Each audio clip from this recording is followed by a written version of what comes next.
মা এবং বাবাকে পা ছুঁয়ে সালাম করা হয়, এটা কি ঠিক না? পা ছুঁয়ে সালাম করবেন না।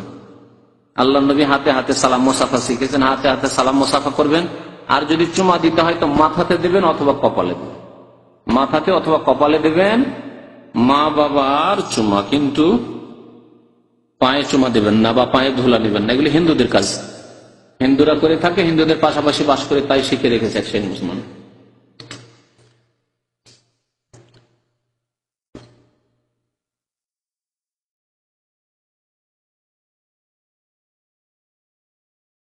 আমাদের দেশে কিছু কিছু লোকেরা বলেন যে সেজদার সময় মুখমণ্ডলে যদি হাত লাগে তাহলে তাদের নামাজ হবে না। জানি না এইসব কথাবার্তা ভিত্তিহীন, জি মূর্খদের ফতোয়া।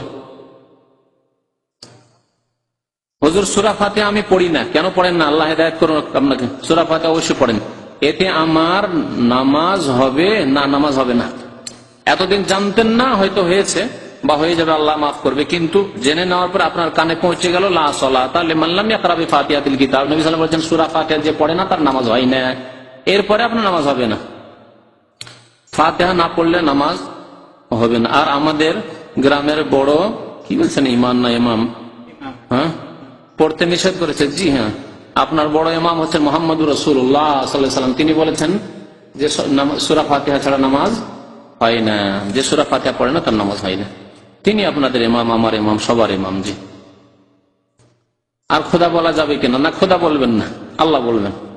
আল্লাহ 99 নামের মধ্যে খোদা নেই, আল্লাহ আছে, সুতরাং খোদা না বলে আল্লাহ বলেন। জি, আল্লাহ বলেন, রব বলেন, খালেক বলেন, মালিক বলেন, ইয়া রাজ্জাক, রাজিক বলেন। সাল্লাল্লাহু আলাইহি ওয়া সাল্লাম।